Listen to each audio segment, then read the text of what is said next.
created kind of this new centralized view where users can see all of their email subscriptions in a single place. Look at your engagement patterns over. We use these metrics where we track engagement velocity, like what percentage of subscribers opened at least one email in over the last 30 days. Google's giving users more control and visibility into their email consumption. And so as marketers, we almost need to work with it, not against it. Gmail created this new purchases view that is going to consolidate all the purchase related emails, things like your receipts, shipping notifications, order updates, etc., into one place. It's going to even highlight packages arriving soon with these scannable cards at the top, coding some as websites, some as PowerPoint. It's just so interesting just to see like how much money there is and how much scale with all this AI stuff. It's wild. Nah, the future is here, dude. A lot of cool stuff coming out this future. Heck yeah. So what are we talking about today? We are going to talk all about some of these Gmail changes. I picked up this OmniSend article and refreshed and remembered and reminded me about that we should go back and talk about this now that it's been out for a little bit and we can really dive into it. So, you ready to shoot this thing? Yeah, let's run it. All right. 3, 2, 1.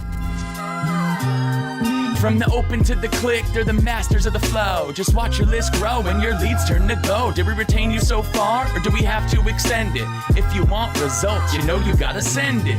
Yeah, you know you gotta send it. Yeah, you know you gotta send it. Yeah, you know you gotta send it. What is up, everybody? Welcome back to Send It, where we discuss everything and anything retention marketing, specifically in email and SMS marketing and e-commerce. My name is Jimmy Kim, and I'm here with my co-host, Chase Dimond.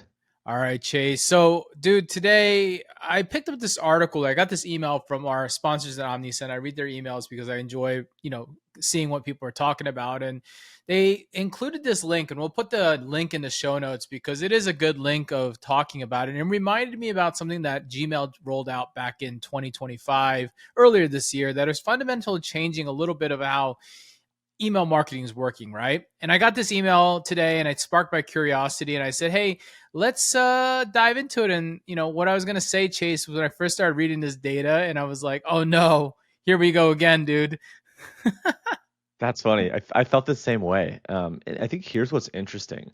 I say like these changes aren't necessarily bad if you're already doing things the right way. Yeah. However, I think they're actually going to help you stand out because most people are not doing it the right way. So if you've been kind of doing the whole spray and pray model, blasting your list without a strategy, unfortunately, I hate to be the bearer of bad news, but some pain is coming. Exactly. So today's pod, I want to break down the three major updates that Gmail made. We're going to talk about the managed subscription view, the purchase view, and some of the changes to the promotion tab. I know that's a top one.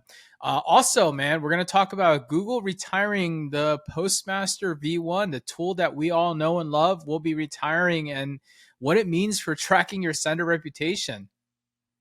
Yeah, absolutely. And that enforcement that we're kind of talking about, it started, in November of 2025. So it's real, right? So, Jimmy, we're seeing brands get temporary blocks like out in the market. Even some are getting permanent rejections if they're not compliant, right? So if you've been putting off those technical requirements that have been here for quite some time, I think this episode is going to be a huge, huge wake-up call. Yep, let's do it, dude. All right, so let's start with the big one because I want to talk about the Gmail's new managed subscription view. This rolled out in July of 2025, and not a lot of people are talking about it. It's probably the most impactful change for e-commerce brands, don't you think?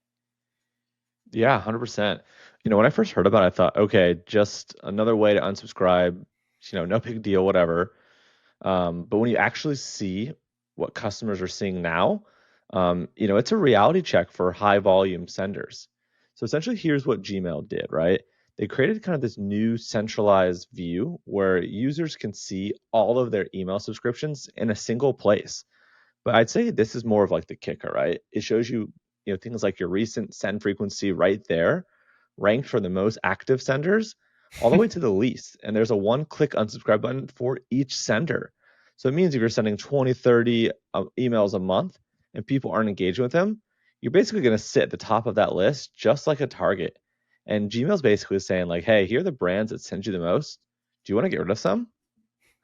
And then also additionally, like according to OmniSend's internal data, they've seen a platform-wide increase in unsubscribes since this rolled out globally. I think it was around July of 2025.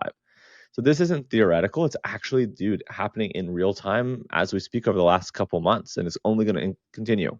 Yeah, on the side, I was doing a little bit more research after reading that, and I was like, hey, what are the other people seeing since the changes started to happen, right? And, I saw and I turned to my friend, Mr. AI, and I kind of asked it to help me do some research and look for it. And across the board, the basically consensus is that yes, people have seen a change ultimately, kind of backing what Omnisend is already kind of talking about. But it seems to be something that's being shared not just in the e-commerce industry, but across the Yeah. entire industry since a lot of these changes have happened. So, question for you. So, what does this mean practically for e-commerce brands? Because I know a lot of our listeners here are probably thinking, "Oh crap, should I cut my frequency now?" What do you think? Yeah, I wish I had a really simple answer. It's not just that simple, and that's really kind of what I want to focus on and emphasize here. Is the issue is less about frequency, and it's more about frequency relative to kind of the relevance and engagement aspects, right? So Mm, let's say you're sending 20 emails a month, but people are opening and engaging with most of them, right? Then you're probably fine. You're probably okay. However, if you're sending that same number of emails, those 20 emails, to people who haven't opened in 6 months, you're exactly the target for who this feature is designed to help users and customers, subscribers, etc., get rid of. yeah, and that's such an important distinction because I've seen brands panic and cut their email frequency dramatically, and then their revenue tanks because they stopped reaching their engaged customers Yeah. too. And the answer isn't really less emails. You're right; it's better segmentation and probably more relevant emails ultimately, right? 100%. And Boris over from the Omnisend team, I think, said it perfectly. Send fewer but more relevant and important messages and make sure your segmentation is spot on, right? I think that was like a really simple way to say it. And, if you're sending 20 plus emails a month, let's call it, that subscribers never engage with, you're creating kind of a recipient fatigue and pushing them towards that unsubscribe button with Okay. ease, right? Yep, yep. I get it. I think it's perfectly clear. So let's talk tactics, man. What do you think? What do you think brands should do about this? Because the view right now is, most brands have Gmail users, basically, Yeah. right? Yeah. I'd say a couple things. I'd say the first thing is to audit your current sending frequency by segment. So look at your kind of higher frequency segments and ask yourself, honestly, are these people actually engaging with this level of volume of emails being sent? If you have a segment getting 15, 20 emails a month with a 5% open rate, that's a problem waiting to happen. Yeah, and I'll add to that whole list as you talk about it. Look at your engagement patterns over time. We use these metrics where we track engagement velocity, like what percentage of subscribers opened at least one email in over the last 30 days, right? If that number is dropping, then your send frequencies and staying consistent or increasing, then that's probably a good red flag there. Yeah, it's a great point. I'd say the second tactic to kind of implementing proper sunset policies if you haven't already. So, those subscribers who haven't opened in 90, 120, maybe even 180 days, uh, let's be honest, for the most part, they're frankly not coming back, right? They're definitely going to unsubscribe when they see you at the top of that managed subscriptions list. Yeah, and you're right about that. And the truth hurts there. And here's something that I don't think enough people talk about: the psychological impact of seeing the frequency numbers. So even if someone engaged with your brand when they're seeing 23 emails this month next to your name, they may think, "Wow, that seems like a lot," even though I've been happy with them. What do you think about that? Hey, it's Jimmy. Quick 15 seconds of your time because I have something fun to share. Did you know between the two of us, Chase and I, we have over 20 years of experience in email marketing? Recently, we put our minds together to create a certification program that takes all of our knowledge and share it to the world. It's called Ecom Email Certified. It's an end-to-end course certification program that's designed to take anyone, regardless if you're a newbie or an experienced marketer, founder, executive, agency marketer, or any marketing professional, to teach them everything we know about email marketing SMS. From deliverability discovery to AI to copywriting to design to strategy. We cover it all. It's loaded with 175 modules and 25 hours of education combined with quizzes, community, all designed to educate, test, certify you to become a full-fledged email marketer for e-commerce. And so, since you're listening to this pod, we want to reward you with loyalty by giving you a coupon for $200 off this certification. Just jump over to ecomemailcertified.com, check the show notes, and now back to your pod. Yeah, I think that's a good point. I think that's true. And I think that's why your brand should be thinking about preference centers way more strategically now. Give people the option to reduce frequency before they hit that unsubscribe button, right? Like, for example, hey, the 23 emails that Jimmy mentioned, right? That seems like a lot. You might want to have something like, this seemed like too much. Get our weekly digest instead. Or maybe you just want the sale announcements or whatever it might be. Let people pick kind of their path. Yeah, preference centers, man. I love a good approach because it gives people control. And really, what Yes. that whole update is, Chase, we're working on something we think about preference centers too. I think this probably ties in really good with some of these changes coming up. And that's down the road. Yeah. But, I think what's more important here today is that Google's giving users more control and visibility into their email consumption. And Yeah. so, as marketers, we almost need to work with it, not against it. Yeah, absolutely. And I'd say one more thing I want to quickly mention is this view isn't just about kind of an unsubscribe risk. It's more about like competitive positioning as well. So if a customer looks at their subscription and they see you sending 30 emails a month while your competitor sends 8, but they're engaging with both brands similarly, guess who looks more annoying, right? Yeah, that's the perception battle. Quality over quantity has never been more important than now. So, Yeah. all right, Chase, let's move to the second major change because I want to talk about this one because it's interesting. The new purchase Yeah. views. So, Chase, the purchase view is a really interesting, but it's not about promotional emails at all. It's all about transactional emails and how brands almost need to keep them separate. Did you see this? Yeah, that's right. And I think this is one where I think a lot of brands are going to get tripped up, unfortunately, without even realizing it. So Gmail created this new purchases view that is going to consolidate all the purchase related emails, things like your receipts, shipping notifications, order updates, etc., into one place. It's going to even highlight packages arriving soon with these scannable cards at the top. And I actually have got them. I've been ordering like prescription medicines, and Yep. I've been getting emails actually saying like your order is arriving today. It's actually really cool. Yeah, I think as a consumer, it's great for us. But the problem is that many brands have gotten into the habit of stuffing promotional content into their transactional emails. Like you order something and the order confirmation has this huge banner that says buy this other thing for 20% off. Yeah, and I think that's going to be where the problems happen, right? Again, Boris, going back to the guy from Omnisend who had a great quote before, he also was really clear about this, saying, don't mix transactional content with promotional content, right? Turning an order receipt into a marketing email isn't just a bad practice anymore. It can actually help, or actually can kind of cause, compliance issues, right? And Mm. negative engagement that could hurt you deliberately. So it actually goes from being something that people think they're being cool and sneaky to now to something that is going to get you into some trouble. Yeah. So let's break down why this all matters, Chase. When you put promotional content in a transaction email, Gmail might not even classify it as transactional anymore, which means, what do you think? Oh, which means it might not go into the purchases view in the first place. Or even worse, it could potentially affect your overall deliverability if recipients start ignoring it or even marketing it as spam, right? Because here's the thing, people want those order confirmation emails and shipping updates. They open those emails at a very, very, very high rate. But if every order confirmation is also a sales pitch, it does start to Mm. train people to associate your transactional emails with things that they may or may not want. And then when they're actually in need to find your tracking number or receipt, they're frustrated because they're buried in promotional content. I've definitely experienced that as a consumer, I think, and it's kind of annoying here. Yeah, dude, it really is. So, I think a lot of people are probably wondering, like, what should we do as a brand instead? I'd say kind of the first would be like keep your transactional emails purely functional. Order confirmation should be an order confirmation. That's the end all be all, period.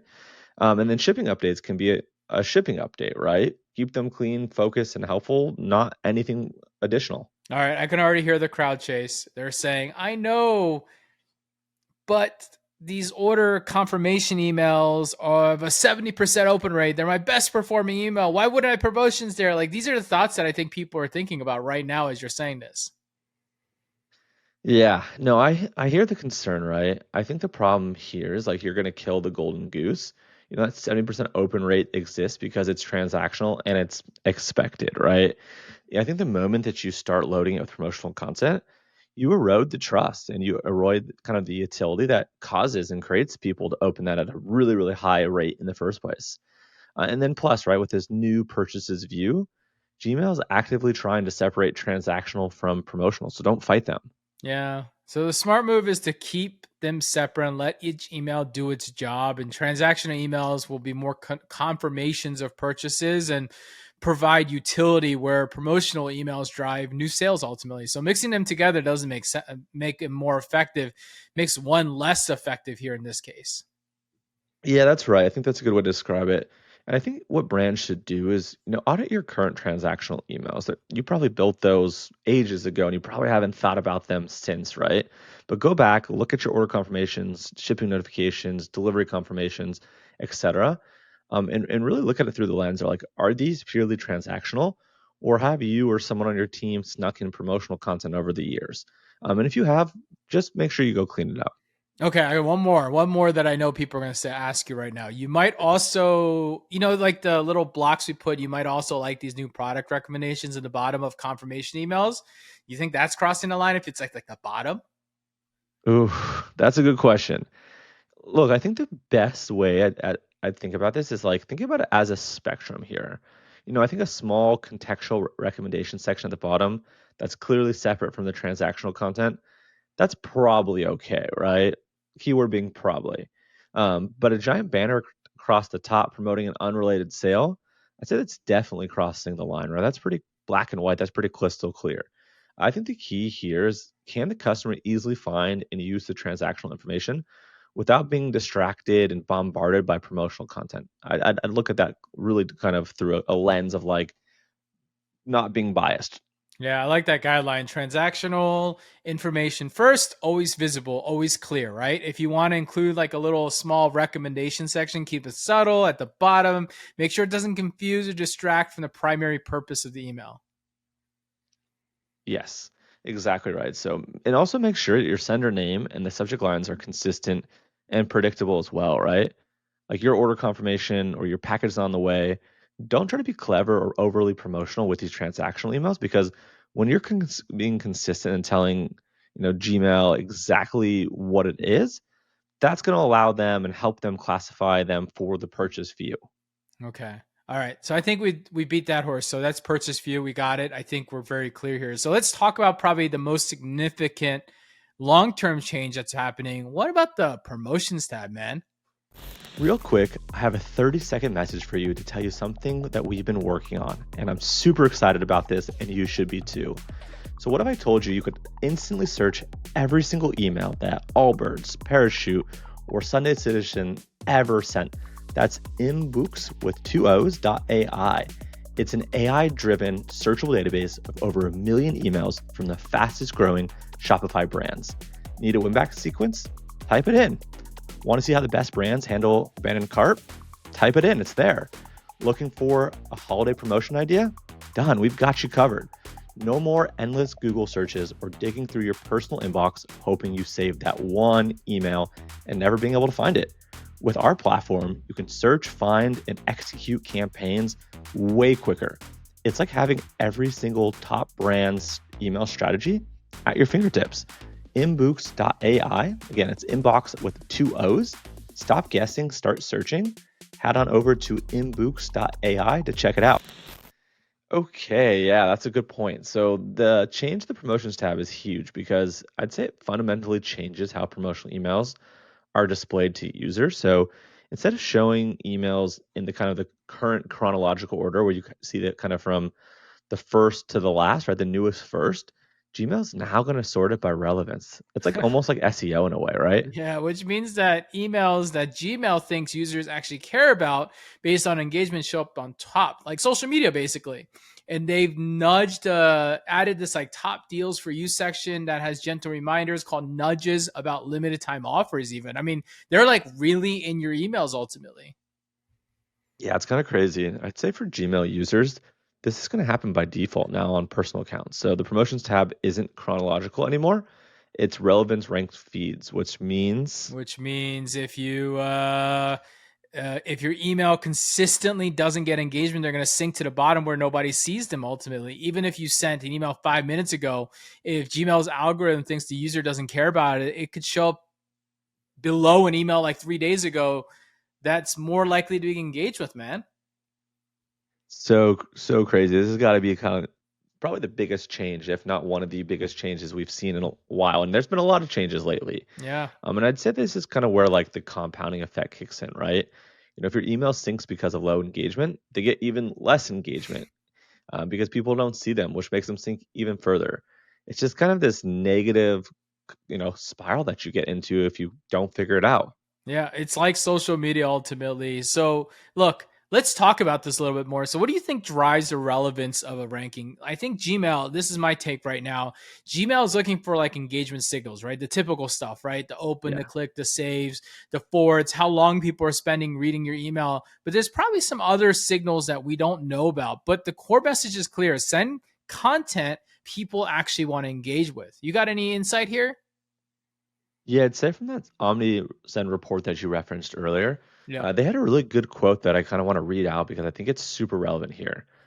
So, with the most relevant as the default, brands that people actually engage with do appear at the top and will appear at the top. And it's a kind of a clear reminder that quality beats quantity, going back to what you mentioned earlier. Sending content that people genuinely want and avoiding kind of waking up lists that haven't heard from you in years is key. Okay, hold on. That last part about waking up dormant lists is so important.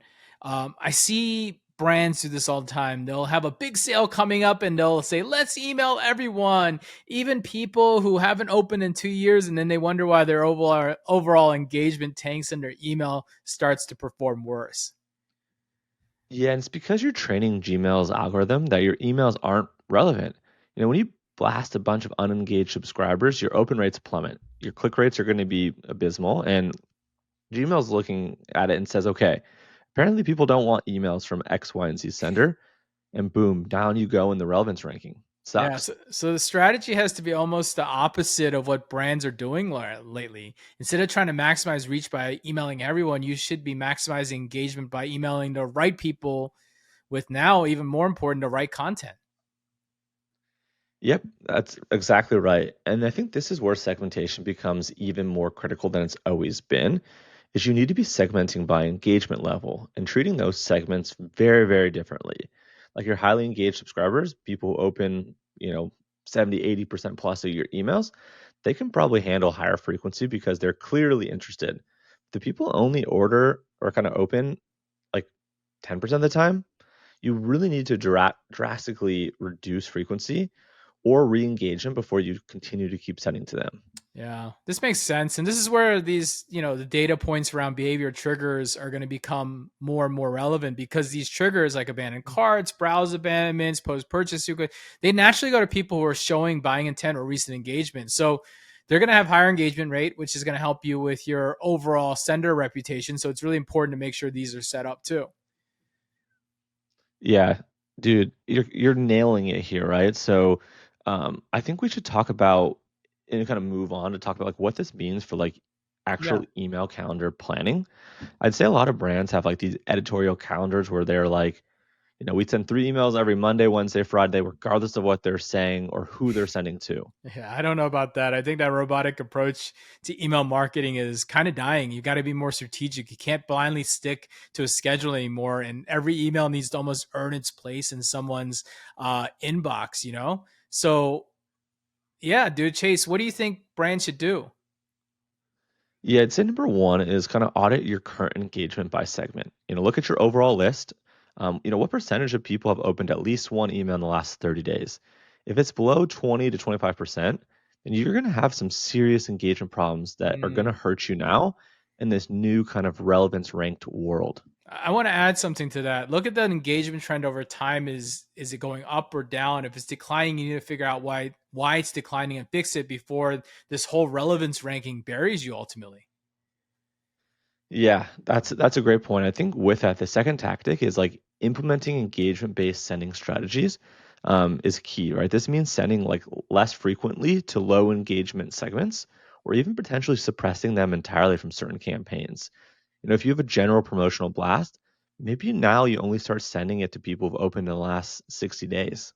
Yeah, dude, that's a perfect approach because it protects your sender reputation while giving you the better campaign metrics. So you're going to open rates are going to look better, but you're not sending to people who wouldn't open anyways. Ultimately, right? Yep, exactly. And then third, you need to focus on creating content that drives, genuine engagement. This goes back to our previous example on inbox overload, but you need emails that people actually want to open, read, and click. Educational content, valuable insights, personalized recommendation is everything. And stay away from just sending all the time 20% off sale, 20% off everything, 20% off sale, right? Like, don't just do that. Yeah, and I'll add another little thing to that is don't forget to test the different content formats, things like story-driven emails and customer spotlights or behind-the-scene content. These are often getting higher Yeah. engagement than straight promotional emails, anyways. And that engagement helps your relevance ranking, which helps all your performance of your email ultimately.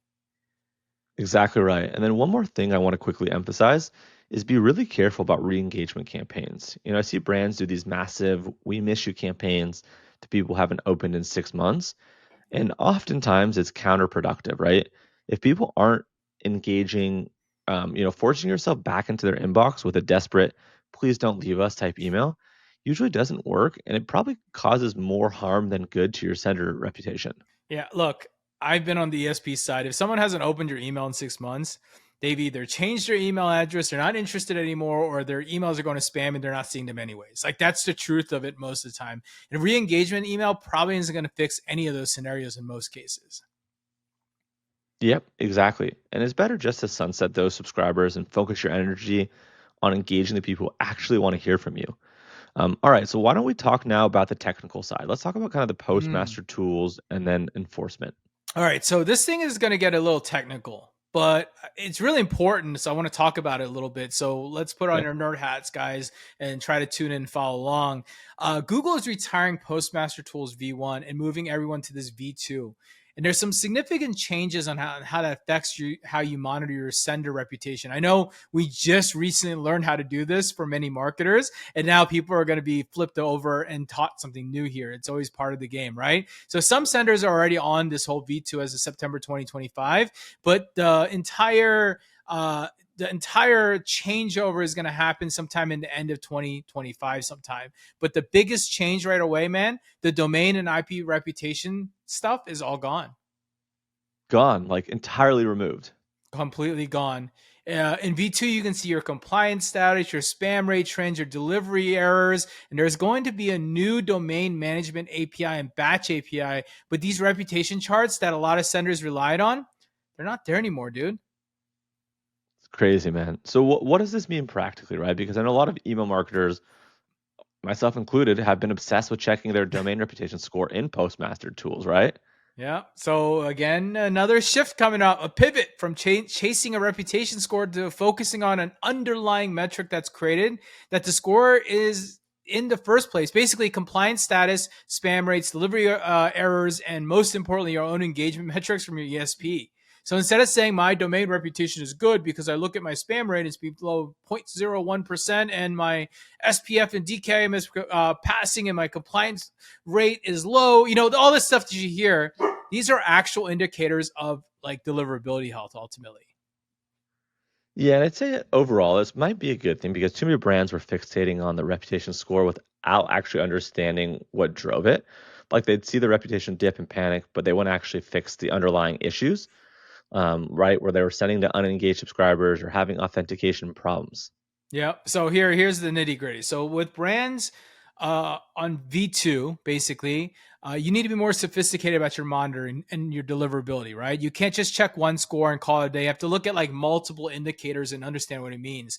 The compliance dashboard will be helpful to kind of give you some angles, but you've got to go over to ESP. Then you got to look at your spam rates, and then you got to remember your thresholds and all that stuff. So there's a lot there that you got to start thinking about. It's new year, new learning coming up for a lot of people here. It always comes at the weirdest times. Okay, so that's Postmaster Tools. I want to talk about something even more important here, Chase, which is the enforcement that's going to take place here in November of 2025. Did you read about it? Yeah. Yeah, and I think this is quite serious. So I think people should take this therefore seriously, right? Gmail is now enforcing their bulk sender requirements with temporary and even kind of permanent rejections for non-compliant email traffic. So if you're not meeting the technical requirements, unfortunately, you could wake up one day and find your emails just aren't being delivered at all. Okay, so let's break down what compliance actually means. And I think there's confusion what's required versus what's recommended. Hey there, it's Chase here. I hope you're enjoying the pod, but I want to get just 30 seconds of your time real quick to tell you about one of our sponsors who let us make this great podcast. So first, I want to start with a question for you. Do you ever find yourself staring at a blank page, waiting for inspiration to strike? Your marketing campaigns don't have to suffer when your creativity runs dry. Omnisend has recently launched their most powerful AI update yet, and it is awesome. Its AI completely transforms how you can create and send your next marketing messages. And here's really what's incredible. Their AI doesn't just write your emails, but it actually helps you write really compelling subject lines, pre-header text that are geared to increase your open rates, and ultimately build customer segments in a heartbeat. And just whisper to the AI who you're targeting, and it's going to figure out all the complex segmentation for you. So that way you have no more guessing games. But hey, wait, it gets better. Their AI writer actually now proactively suggests improvements to your copy, and it's going to adapt to your brand's unique voice and tone while following email marketing best practices. And their personalized product reminders analyzes your browsing behavior to serve up exactly what each of your customer wants and needs to see. And their campaign booster automatically resends emails to people who didn't open or engage with them, which helps lift revenue by an average of 13%. And now, with over 150,000 very happy customers already dominating their markets using Omnisend's email, SMS, and push notifications, plus they have 24/7 amazing support that actually responds fast and is very helpful, you're joining a winning team. So stop wrestling with writer's block and start letting AI do the heavy lifting for you. Visit omnisend.com and experience the future of marketing automation. Let them know that Jimmy and I sent you, and now back to the pod. Okay. Yeah, in terms of the basics that are required for bulk senders, and to clarify, bulk sender is someone that's sending more than 5,000 emails per day to Gmail addresses. So it's as follows. You have to have the SPF and the DKIM passing. The DMARC policy needs to be set to at least P equals none. Your spam rate needs to be below 0.3% and ideally below 0.1%. And you have to have a one-click unsubscribe that's honored within 48 hours. Yeah, that one click unsubscribe requirement trips people up because it's not just like the whole like mail to link where you would do it, but you got to put it in the header and you got to put it in all the places to make it really easy for a user. Yeah. Dude, it's crazy. Do you have anything else that you wanted to share on that? No, I don't think so. Cool. So I think, a lot of brands, they're compliant because their ESP handles the unsubs. But if your ESP isn't implementing the headers correctly, or you're not processing unsubs within 40 hours, you're not going to actually be compliant. Okay, so look, how should brands check if they're compliant? Like that's the real question. I think this article helped us kind of understand that because it's technical stuff that a lot of marketers aren't familiar with. Can you break it down in like layman's term? Yeah, I'd say first check with the ESP. So the most reputable ESPs like Omnisend, Klaviyo, Mailchimp, whatever, they handle this thankfully for you automatically. But you should verify it. So tend to test email to a Gmail, view the source, and look for the kind of the list unsubscribe, and then kind of the list unsubscribe post headers. And the test that the unsubscribe functionality through Gmail's interfaces actually works and does remove you from the list within 48 hours. don't just assume that your ESP is handling it correctly. You should verify, because if you don't, you're going to be the one that's screwed. And then authentication is another big one. So you need the SPF and the DKIM passing, and again, the DMARC set up.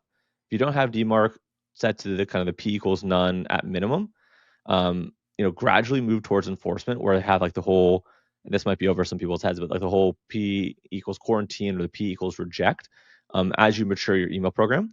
And then there's something I want to kind of quickly emphasize as well before I hand it back over to you. So even if you're under the 5,000 emails per day right now to Gmail, you really should implement these requirements anyways, because the thresholds are per day, domain and per provider. And if you're growing, you could quickly and suddenly cross the threshold and find yourself therefore not compliant. Okay, so there's a lot there, Chase. The quick question that people want to probably know is what happens if brands don't comply? Worse, are we seeing this enforcement as of November right now? Yeah. So Gmail's temporarily kind of issuing blocks for non-compliant traffic. And unfortunately, repeated violations can lead to permanent rejection. So your emails just don't get delivered, right? Not disband, not to promotions. They're rejected at the sender level, and they actually never reach the inbox at all. Yeah, it's a tough time of the year for that to happen to a brand and e-commerce spending, especially if you can't reach Gmail users, which is a huge percentage of most emails. This you're basically cutting off major revenue channels ultimately. Yeah, which is why this should be a priority, right? If you haven't audited your technical setup recently, please do it now. Check your authentication, verify your unsubscribe implementation, monitor your spam rates, and make sure that you're not sending to Gmail addresses that consistently bounce or complain. And then one more thing is, if you use multiple sending domains or if you have partners sending on your behalf, make sure that they're all compliant as well, because one bad sending domain Mm. can affect your whole overall reputation. So this is where having a clear sending strategy and then documented policies becomes really, really important. All You need right. to know who's sending what from what domains and making sure that everything is compliant. That's good. That's a good one there. All right. I want to wrap this up because we got pretty deep into it. And I'm sure at this point, they're either falling asleep, they're lost, confused, or they're following along, whichever way it is. Let's do a quick fire rapid. If you wake up right now and you say, oh no, I just fell asleep because I was bored, it's okay. We're going to do a rapid TLDR. So we've got a list here. We'll go back and forth. Chase, you'll start and I'll go back and forth on these. Cool. Cool. So number one is Gmail's managed subscriptions view shows users their email subscriptions ranked by frequency with one click unsubscribe. So high volume senders with low engagement are going to see increased unsubscribes. And I think the solution here is reduce frequency for unengaged segments and ensure that you're improving the relevance. All right. So number two is the purchase view consolidates transactional emails. Basically, it keeps your orders, your shipping, and your receipts clean and free from promotional content to maintain classification and trust, basically. Yep. And number three, the promotions tab now ranks by relevance instead of chronologically. So engagement is everything. So emails from brands users engage with will rise to the top, while emails from brands that others ignore are unfortunately going to sink to the bottom. So the solution here is to focus on quality content and focusing on engaged subscribers instead of just volume. All right. So number four, the tool that you just recently fell in love with, Postmaster Tools V1, is being depreciated, and in V2 removes the reputation stuff that you paid attention to. And the only thing, this is like paying attention to the open rates, they got rid of them. Shift your focus to compliance status, spam rates, delivery errors, and your own kind of your homemade engagement rates and trend lines instead of chasing that like magical reputation form. Yep. Number five, enforcement intensified in November of 2025. So non-compliant email traffic faces temporary and kind of permanent rejections. Make sure that you have proper authentication, the SPF, the DKIM, the mark, and then the whole kind of RFC 8058 compliant, which is the one-click kind of unsubscribe. All right. So look, basically listening to these five, the overarching theme here is that Gmail is rewarding quality and punishing quantity. And sadly, they've been squeezing on us email marketers for years and years now. And the days of spray and pray continue to be almost over. I'm sure someone out there is going to be doing something crazy still. But if you want to succeed in this new environment here and the things that continue to change as we look into 2026, you need to focus on engagement, relevance, technical compliance, and basically treating your customers with respect. Yeah, and honestly, these changes level the playing field in a good way. I know it sounds sucky and it is going to be an adjustment, but smaller brands with highly engaged lists can now compete better against bigger brands that were just outspending them on email volume. So now it's about the quality of the relationship, not necessarily the size of the list.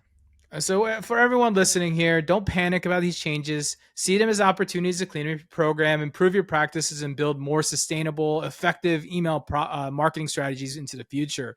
And look, if you have any questions about any of this stuff, don't contact us because we're not going to be the ones who can help you here. Contact your ESP. If you've got someone like OmniSend, for example, shout out to them for the giving us the information for a pod here to talk about today. But not only that as a main sponsor, but they can help you with this with plenty of resource and documentation. And we've linked this document that we're talking about in the show notes. So go check that out. All right, Chase. With that, it's a wrap, dude. I don't know what we're going to call this, but I think we're going to call it something like Gmail's 2025 game changer, what email marketers need to know now. This is definitely a lot of new learnings, and it's kind of coming out of, I feel like it's not new, but because email doesn't get the love in the market, Chase, like I feel like no one's talking about this, and we should probably talk about this a little bit more. Yeah, unfortunately, I think a lot of people are going to be caught off guard just because there's not a microphone as if there were something happening on like the meta side, right? Yep. That's true. All right. Well, that's a wrap for today's episode. If you enjoyed this episode, make sure you give it a thumbs up, a boom, a follow, a like. Leave us a rating on your favorite podcast platform. You can follow this show on X, LinkedIn, IT, YouTube, TikTok, etc. At this point, we've gotten better at not trying to plug too many things. So this week, we're going to tell you and plug inbooks.ai for all your aspirational marketing needs. Go head over to inbooks.ai for a completely free trial experience to download the tool or not. I'm talking, get access to the tool, look at your favorite brands, look at some emails, download them, get an AI analysis of them, and look at similar ones as well too. We've got over 1 million templates from 10,000 of your favorite brands in the world, and you can even request any new ones that you want. So with that being said, thank you for tuning in. We'll see you next week. From the open to the click, they're the masters of the flow. Just watch your list grow and your leads turn to go. Did we retain you so far, or do we have to extend it? If you want results, you know you gotta send it. Yeah, you know you gotta send it. Yeah, you know you gotta send it. Yeah, you know you gotta send it.